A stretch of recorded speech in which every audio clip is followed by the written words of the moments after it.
Bonsoir à tous, bienvenue à cette séance du conseil communal. Nous excusons aujourd'hui Aurore, Marie-Jeanne et Nathalie qui sont absentes et qui se sont excusées. Nous passons directement au point, l'approbation du procès verbal du 26 du 9 2019. Y a-t-il des remarques? Je propose qu'on approuve. Oui. Oui. Oui. Oui. Oui. Oui. Oui. Oui. Oui. Abstention. Oui. Oui. Oui. Oui. Point 2, l'arrêté de police, y a-t-il des questions? Oui. Concernant l'arrêté 93-2019 du 10 septembre dernier, il a été démontré que le rétrécissement chemin de l'Andelême amenait un danger pour les usagers de la route. D'autres moyens pour ralentir la circulation sont-ils envisagés? Pouvez-vous nous expliquer les incidents? Tu veux répondre ou je réponds? Donc, que c'est un danger pour la... Si je prends les termes, il me semble. Les termes de quoi? Les termes de l'arrêté, tout simplement. L'objectif, c'est de ralentir justement la circulation. Donc, par la mise en place de ralentisseurs d'une chicane, c'est de ralentir la vitesse. Donc, c'est justement pour pallier au danger qu'on place un ralentisseur. Maintenant, il va en effet être analysé en profondeur. On va voir avec Madame Docteur du USPW. On va sur place à plusieurs endroits de la commune début novembre pour aller, pour éventuellement faire des modifications. Comme les chefs de la mobilité l'a dit, c'est un test, c'est un fichier test aussi sur ce ralentisseur. Donc il y a du pour et du contre avec ce ralentisseur, donc il sera peut-être adapté. Ok. Ouais. Y a-t-il d'autres questions? Donc point 3, CPS, compte 2018, approbation. Y a-t-il des questions sur l'approbation du compte du CPS 2018? Je propose qu'on l'approuve. Oui. Oui. Oui. Oui. Oui. Oui. Oui. Oui. Oui. Oui. Oui. Oui. Oui. Oui. Oui. Oui. Modification budgétaire numéro 1, approbation. Y a-t-il du CPS toujours? Y a-t-il des questions? Il n'y a pas d'impact pour la commune au niveau de la dotation communale. Lyon, tu veux peut-être ajouter quelque chose sur ces ajustements budgétaires? Je n'aurais pas grand-chose à défendre, étant donné que les recettes correspondent exactement aux dépenses. Je propose qu'on vote alors la modification budgétaire du CPS. Oui. Oui. Oui. Oui. Oui. Oui. Oui. Oui. Oui. Oui. Oui. Oui. Et oui. Modification budgétaire communale numéro 2. Donc pas de gros changements, des ajustements, suit la trajectoire budgétaire annoncée. Donc on a un boni global de 22 725 € à l'exercice, à l'ordinaire, au global de l'ordinaire. Voilà, je vous propose d'approuver ce budget, cette modification budgétaire. Et si bien entendu il y a des questions, nous sommes là pour y répondre. Oui. Alors, quelques questions. Donc, pour commencer, donc, dans l'ordinaire, page 2, article 124/465-48, petit patrimoine, 10 000 €. Que comptez-vous faire exactement avec ce montant? Un inventaire n'existe plus déjà. En recette. Oui, vous avez reçu un subside, Oui. je pense. On a reçu un subside de la région Wallonne pour un recensement de tout le petit patrimoine. Christelle a déjà bien avancé et on va commencer le repérage sur place le 18 novembre. Et le but est de pas l'en faire à oui. Ce sera sur le site, on va le mettre sur le site et on fera un livre. Ensuite, page 4, article 104/123-15-2018, frais de procédure et poursuite, plus 4 297,48 €. De quoi s'agit-il? Oui, donc de plusieurs dossiers, donc avec des frais d'honoraires, notamment le dossier avec le casino, Warsage et d'autres bâtiments inoccupés. Donc voilà, on passe de 0 avec une majoration de 4 297 €. Donc c'est de plus en plus courant des frais de dossier par rapport, soit quand la commune est offensive, comme dans ce cas-là, soit quand la commune doit se défendre, parce que maintenant la commune est souvent aux yeux de tout le monde responsable de tout. Donc, Ensuite, Page 4. Article 050/124-08 et 050-125-08. Assurances diverses. Augmentation de 5 132,69 sur un total de 15 000 €, soit environ 35% d'augmentation. Pourquoi? Donc suite au nouveau marché où ETIAS a été désigné, donc il y a déjà eu une augmentation. Maintenant là il y a un désaccord sur le montant qui nous a été transmis, donc un rendez-vous est prévu avec ETIAS et notre service des finances pour discuter du point. Mais on a quand même prévu budgétairement cette augmentation. Page 4, article 104/122-04, droit d'auteur. De 70 € prévus, vous passez à 580,27. Pourquoi une telle augmentation? Oui, donc là il y a eu une image qui a été diffusée sur le site internet, sur le Facebook de la commune, sans les droits d'auteur, donc il y a eu une réclamation. Donc c'est pour ça, il faudra veiller à ça. Et le message est bien passé dans les différents services. Ok. Page 5, article 124/125-06, prestations de tiers pour bâtiment. Augmentation de 1 200 € sur 3 500 € pour quelle prestation? Alors, pardon, 124/12. 124/125-06. 06, donc prestation tiers de bâtiment, plus 1 200 €. Ouais. Oui, donc là c'est l'appartement de Mortrou qu'on a reloué à nouveau locataire et quelques travaux à faire dedans, plus des tests sur la citerne du CPS. Ouais. Voilà. Ok. Ensuite, page 5, article 421/127-06-2019. Il était prévu 32 000 € de prestations pour entretien de véhicules. 10 000 € a été supprimé. Qu'était-il prévu pour un tel montant? Pourquoi cela ne se fait-il pas? On prend généralement le budget du compte de l'année d'avant qu'on reporte, parfois arrondi avec les coûts qui ne font qu'augmenter. Là, il n'y a pas eu trop de mauvaises surprises au niveau du matériel. On peut dire peut-être aussi une bonne utilisation du matériel, ce qui fait qu'on a pu récupérer 10 000 € sur le budget prévu. Okay. Page 5, article 421/01/140-02. Achat fourniture mobilité 12 et article 423/06 marquage routier. 2 fois 10 000 € qui passent à la trappe. Qu'était-il prévu et pourquoi est-ce supprimé ou reporté? Donc là, c'est un article en mobilité 12 à l'ordinaire. Donc là, au niveau de la mobilité 12, on a puisé sur l'article voirie, qui avant ne faisait qu'un, et la plupart des gros projets de mobilité 12 ont été mis à l'extraordinaire. Donc on a supprimé cette ligne à l'ordinaire. Pour le marquage routier, les hommes ont fait du marquage, par exemple à Verneau. Dans l'administration, des passages piétons ont été retracés, mais il n'y a pas eu de gros projets de marquage de route cette année, donc on a supprimé ce montant-là. Ok. Oui. Il n'y a pas eu de passage pour piétons, hein, c'est l'emplacement de parking qui a été refait. À Verneau, mais à voir ça, j'ai eu des passages pour piétons. Alors, ensuite, page 6, article 420/124-48, association de commerçants, et article 530,122-48, pôle d'activité locale 750 € et 5 000 € supprimés. On pensait que c'était une priorité. Ça l'est toujours, donc on a rencontré l'ASPI à ce sujet. Également un groupe d'étudiants d'HEC qui voulaient faire une étude là-dessus. Donc suite à la rencontre avec l'ASPI, ils nous ont conseillé de procéder dans le sens inverse. Donc on est en contact avec l'ASPI pour avancer dans le dossier, pour organiser des zones notamment et voir les possibilités sur la laine.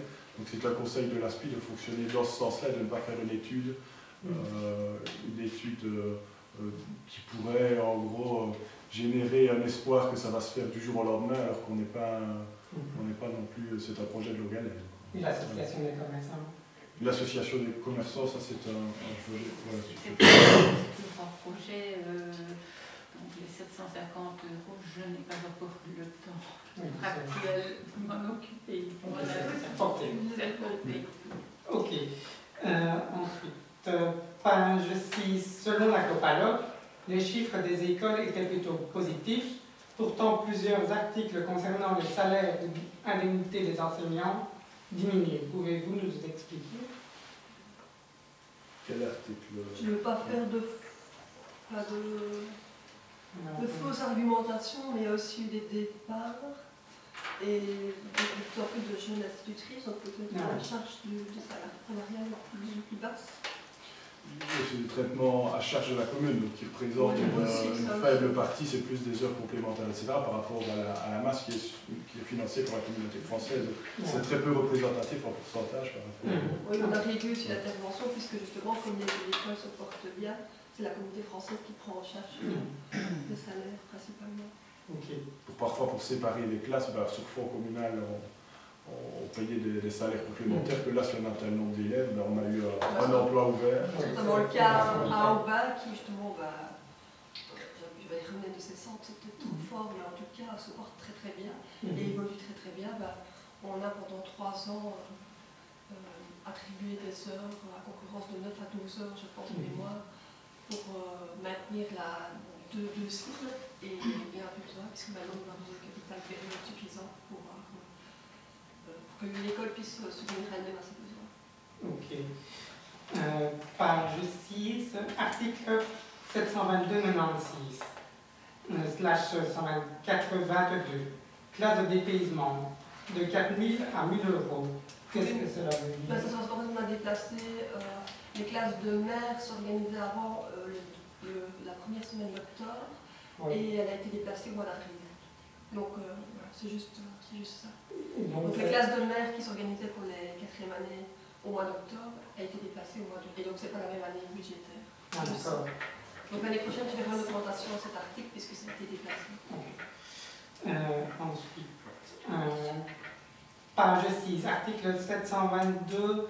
722-125-02 et 722-125-06, bâtiments scolaires, entretien et prestations de tiers, 15 000 euros. Vous pouvez nous expliquer? Les prestations de tiers, c'est l'alarme à l'école de Dalem. Il y a eu un souci au niveau de l'alarme qui a dû être remplacé. Incendie ou voilà? Les factures. Je pense que je ne saurais pas dire, c'est la C'est l'incendie. Mais l'incendie, non, c'est l'incendie. Alors l'incendie. On essaie de remettre tout aux normes parce qu'il y avait des choses qui n'étaient pas légalement en ordre. Et donc c'est la priorité de cette année, c'est de mettre d'abord tout le bâtiment en ordre.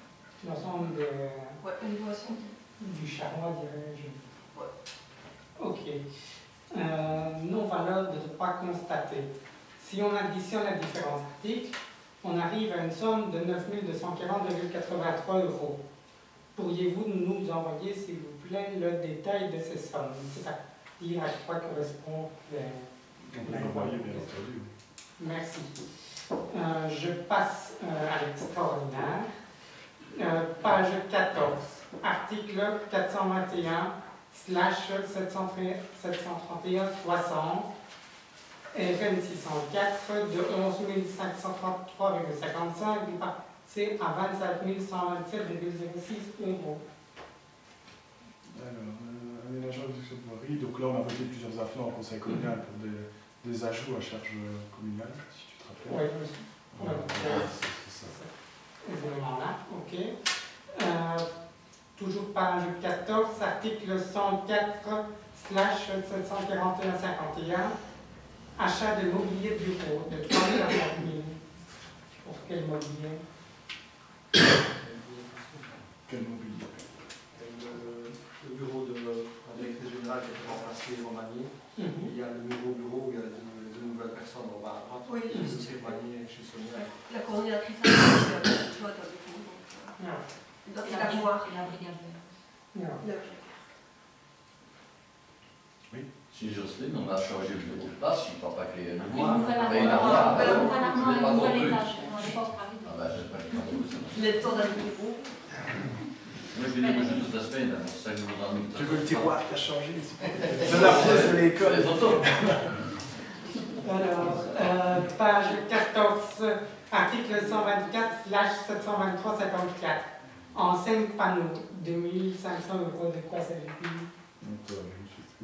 Ah, c'est pas Ah, les bibliothèques et tout ça. Ah ouais. Oui, c'est notamment, pas pour les bibliothèques, mais c'est la signalétique, les impôts sont là-dedans aussi, je pense pas. Non. En tout cas, c'est pour la signalétique et on refait les panneaux, notamment ici pour les zones d'ouverture. Il y a l'administration, on a pas marché aussi pour des logos. Enfin, voilà, c'est ça, je pense. C'est la porte ici, on a. C'est la porte ici aussi, c'est pour les stickers, voilà. Alors, page 14, article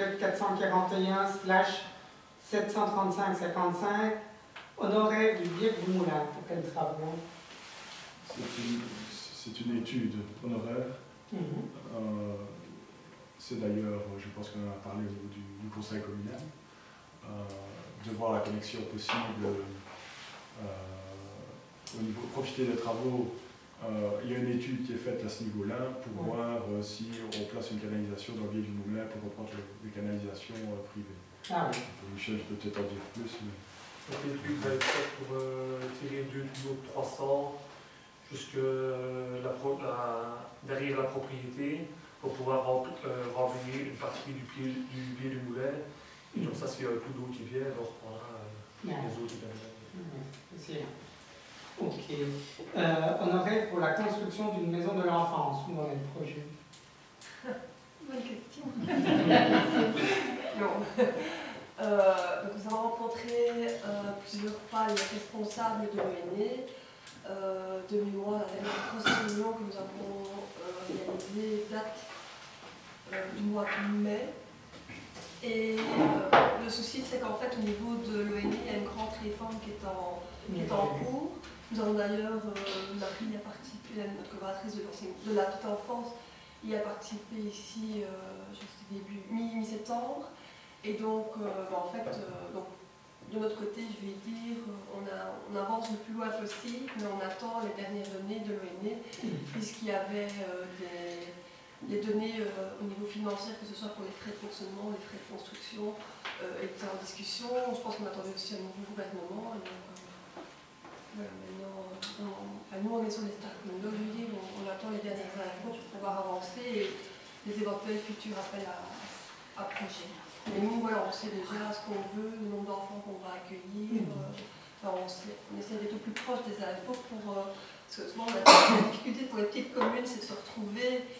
On n'a pas des gros services avec des juristes, des architectes et autres.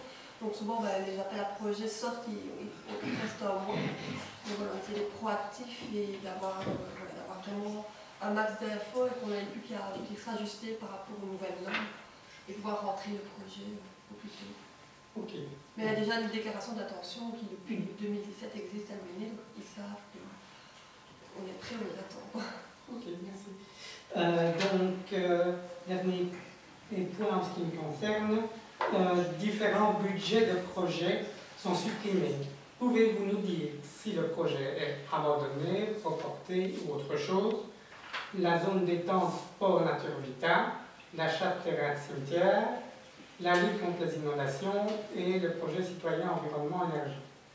Non, tous ces projets-là, bien entendu, continuent. Il y en a, c'était d'ailleurs des études, des honoraires. Donc certains, les recherches, les contacts ont commencé, maintenant les dépenses ont été faites cette année, donc on les retire du budget pour les remettre l'année prochaine.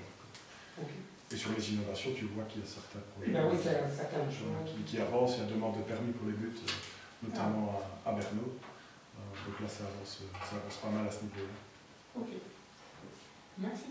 Y a-t-il d'autres remarques? Je propose qu'on vote la modification budgétaire. Ah oui, sauf juste une remarque avant. Alors, on vous demanderait un petit amendement de mettre 10 000 € supplémentaires sur l'article extraordinaire 878-71-255 qui seront financés donc, par le fonds de réserve extraordinaire. Et pour financer ce fonds de réserve extraordinaire, je transférerai 10 000 € de l'ordinaire vers l'extraordinaire. Donc le résultat budgétaire positif de l'exercice à l'ordinaire serait de 12 725 € au lieu de 22 725 €. Pourquoi? C'est l'article budgétaire qui correspond au caveau columbarium que nous allons voter aujourd'hui. Et entre la finalisation de la modification budgétaire, on a eu les prix plus détaillés, donc il faut 10 000 € de plus, ce que nous allons voter aujourd'hui au conseil communal. Donc il me paraissait pas utile de revoir toute la modification à à Marie-Paul est juste de voter cet amendement de 10 000 € si vous êtes d'accord, pour qu'il ne modifie pas considérablement l'équilibre budgétaire qui reste positif. Donc, voilà. Est-ce qu'on peut voter cet amendement premièrement? Oui. Oui. Oui. Oui. Oui. Oui. Oui. Oui. Oui. Oui. Oui. Oui. Oui. Oui. Et nous votons la modification budgétaire numéro 2. Oui. Oui. Oui. Oui. Oui. Oui. Oui. Oui. Oui. Oui. Oui. Abstention. Oui. Oui, à voter? Oui. Oui, je Abstention. Alors, marché public de travaux, achat et placement de caveaux, caverne et columbarium dans les cimetières de l'entité. Michel, je te passe la parole. Donc il s'agit de placer caveau, columbarium et caverne. Pour ceux qui ne savent pas ce que c'est le caverne, c'est une petite caverne tournante qui fait 60 sur 60 et puis on vient mettre une petite pierre dessus pour mettre l'urne dedans plutôt que de mettre l'urne dans un columbarium. Il y a des gens qui préfèrent comme ça ils peuvent se recueillir devant la caverne et pas devant le columbarium où il y a tout le monde qui est là au columbarium. Donc il s'agit de 41 caveaux, 36 cavernes et 36 columbariums. Donc là on met partout, sauf à Saint-Henri qu'on ne met pas de caveaux, ni de cavernes, mais on remet des columbariums. Est-ce qu'il y a des questions? Petite. Je suis passé au cimetière de Vernou parce que c'est tout ça, je ne vais le jour. Mais j'ai vu des caveaux déjà installés. On en rajoute encore? Oui, parce qu'il y en a déjà qui sont réservés. Ah, Au Cabernou, on en rajoute 5. Et il en reste 4. Parce que j'ai envoyé déjà qui Il en reste 4 qui ne sont pas réservés. Et on en rajoute 5, donc il y en aura 9 de disponibles. Merci. Par rapport au camion, qu'est-ce qui fait qu'on en met à gauche et pas à droite? Il y a une demande ou... Des cavernes, on en met partout. Sous cette ordre. Mais Saint-Henri n'a pas de place pour en mettre. Ah, Saint-Henri, le cimetière est full. Donc il y a place dans les columbariums, mais il n'y a pas de place pour en mettre. Deux petites choses. Sauf erreur, il est placé des nouveaux caveaux dans l'ensemble des cimetières, sauf à Bombay. Je suppose que c'est en attendant qu'ils soient agrandis. Il n'y a plus de terrain disponible pour Il n'y a plus de place disponible pour en mettre à Bombay. Ok. Et au dernier que vous faites, on n'avait pas encore. Il en reste 2. Ah, ok. Avis aux amateurs pour les amis.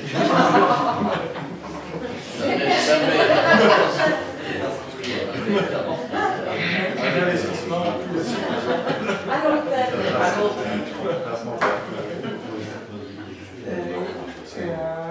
Autre chose, sauf erreur, par l'avis de M. le receveur présent, Oui, grec. L'avis de l'égalité sur le dossier. Oui. Vous avez laissé le dossier. Voilà. Il l'a donné. On est bon. Y a-t-il d'autres questions?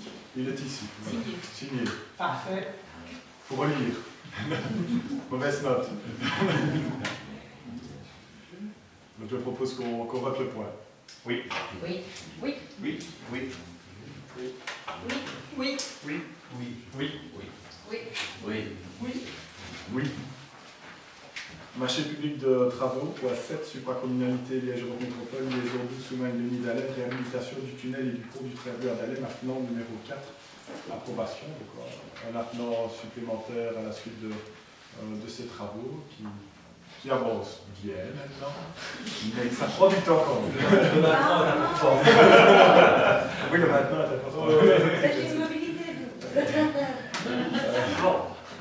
Donc, voilà, Michel, si tu veux donner plus de détails, parce que je pense qu'il y aura encore un cinquième avenant. Malheureusement, il y aura encore un cinquième avenant. Donc ici, c'est un avenant de 4 121,50 €. C'est le démontage des garcors pour le traitement d'atelier.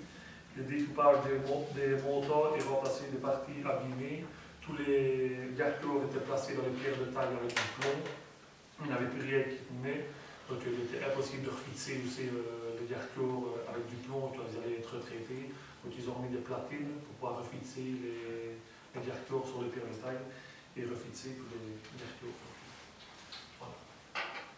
Et Thomas Arnaud disait qu'il y aura encore un avenant qui est plus important, qui tour aussi, c'est à la voûte, parce qu'ils ont dégagé 3 endroits de la voûte, et il y a un endroit de la voûte qui se les arrive. Donc là, ils vont vraiment devoir mettre des poutrelles pour tenir la voûte. Et voilà, on attend qu'il envoie l'avenant, parce que bon, on essaye de faire les prix maximum. Donc voilà, pour les tiers, parce qu'il ne faut pas exagérer. Donc c'est pour ça que je n'ai pas passé en même temps. On était dedans le lendemain du mardi de la fête, hein, Michel. Il faisait froid, il y avait du vent. Et puis il y a la fatigue. Voilà, plutôt voter le point. Oui. Oui.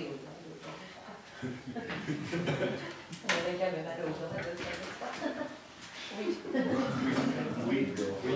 Oui. Oui. Oui. Oui. Oui. Oui. Oui. Service financier, emprunt pour le financement des dépenses extraordinaires 2018 et 2019, mise en concurrence. L'emprunt proposé couvre donc 2 années, 2018 et 2019, pour les projets. 2018, nous avons financé donc, ces projets avec la trésorerie. Donc maintenant, il faut payer cette recette pour avoir le niveau de l'extraordinaire à l'équilibre. Et au niveau des projets, on a listé les projets 2019 que nous allons devoir financer très prochainement. Donc on a un total de plus ou moins 600 000 euros. Voilà, je vous propose d'approuver ce point sur l'emprunt, donc sur l'emprunt pour le financement des dépenses extraordinaires. Cette mise en concurrence, étant donné que ce n'est pas un marché public pour les emprunts, c'est un peu différent, c'est une mise en concurrence. Donc voilà, y a-t-il des questions, des remarques? Oui. Des questions. Sur quels critères allez-vous choisir les organismes? Bon, il y a très peu d'organismes qui répondent. Quand c'était ouvert, on en avait souvent un, la dernière fois on en a eu 2. Je pense que ces 2-là, on va déjà les contacter, et puis je pense qu'on ouvrira un maximum d'organismes quand même. Et il y a des critères sur le... Alors il y a des critères dans la mise en concurrence et dans le cahier des charges. Il y a bien sûr le critère du prix, et puis il y a les critères aussi sur le service. Ah. Le service rendu qu'on va désigner l'entreprise, la banque, où nous allons contracter l'emprunt. Donc ici on propose d'opter pour un taux fixe. Certains sur 5 ans, d'autres sur 10 ans, et d'autres sur 15 ans et sur 25 ans. Donc en fonction, si c'est un véhicule par exemple, c'est amorti sur 5 ans, donc on le fait sur 5 ans. Si c'est un bâtiment neuf, une rénovation vraiment importante, il ne reste que les murs quasi. Donc là c'est sur 25 ans, parce qu'on peut amortir sur plus longtemps. Pour l'achat du terrain, on prend 25 ans aussi. Voilà un petit peu pourquoi il y a 5, 15 et 25 ans. Merci. S'il n'y a pas d'autres questions, je propose qu'on vote le point. Oui. Oui. Oui. Oui. Oui. Oui. Oui. Oui. Oui. Oui. Oui. Oui. Oui. Alors, point 9, arrêté du gouvernement wallon du 5 du 3 2008 relatif à la gestion des déchets issus de l'activité usuelle des ménages et la couverture des coûts afférents, taux de couverture des coûts afférents, ordonnance de police administrative, règlement taxes et redevances, exercice 2020. Donc, premier point, donc le taux. Donc, on va fixer le taux de couverture des coûts afférents, donc c'est-à-dire c'est une division entre les dépenses et les recettes, un rapport qui nous donne un taux. Ici, le taux estimé est de 99%, c'est-à-dire que les charges sont légèrement supérieures aux recettes. Donc si on veut atteindre les 100%, il faudrait qu'on augmente la taxation sur les habitants. Étant donné qu'on doit être en 95 et 110%, en étant en 99, on peut faire le choix aujourd'hui de le prendre à charge communale. Donc c'est le choix qui vous est proposé aujourd'hui, étant donné qu'on est à 99%, de ne pas faire une augmentation de taxes à ce niveau-là, mais de maintenir la situation identique. Mais c'est vrai que la situation se dégrade, étant donné que les coûts d'Etradel sont de plus en plus importants. On voit le coût des recyclages qui augmente de plus de 15 000 €. On a, dans le service minimum d'Etradel, il y a moins de kilos qui sont repris, donc il y a plus de kilos qui coûteront plus cher. Donc là, il y a une réflexion aussi à avoir pour diminuer drastiquement nos déchets peut être triés davantage, même si on est dans une courbe quand même descendante où il y a moins de kilos de déchets qu'avant. Donc voilà, sur le premier point, on vous propose de valider ce taux de 9%. S'il n'y a pas de questions. Oui, est-ce que la commune de Dahlem est un bon élève par rapport à la quantité de déchets que la Travelle doit traiter pour nous? Non, on n'est pas dans les bons élèves. Les communes qui ont des conteneurs à plus sont généralement des meilleurs élèves, étant donné que je pense que ça coûte plus cher quand on dépasse un certain nombre de levées et un certain nombre de kilos. Maintenant, c'est vrai qu'avec le choix actuel qui est fait depuis plusieurs années de ne pas passer au conteneur, on était moins cher. Point de vue fiscalité, on était moins cher parce que le coût de la collecte est moins cher. Donc collecter des conteneurs et charger des conteneurs comme sac poubelle qu'on lance, ça va plus vite et puis tout est dans le même sac aussi. Maintenant, de plus en plus, la Travelle pousse à faire payer plus cher le coût du traitement. Donc si on n'arrive pas à faire diminuer nos kilos, à un moment donné, on voit les courbes qui se croisent. Donc à moyen terme, on le voit bien, on est à 99%. Maintenant, on sera obligé à moyen terme d'augmenter si on n'arrive pas à sensibiliser davantage ou à démarrer une réflexion maintenant sur les conteneurs à puce. Étant donné que pour 2023, Fabien, si je me trompe, on devra être obligé de trier les organiques. Donc c'est assez imminent. Alors, il y aura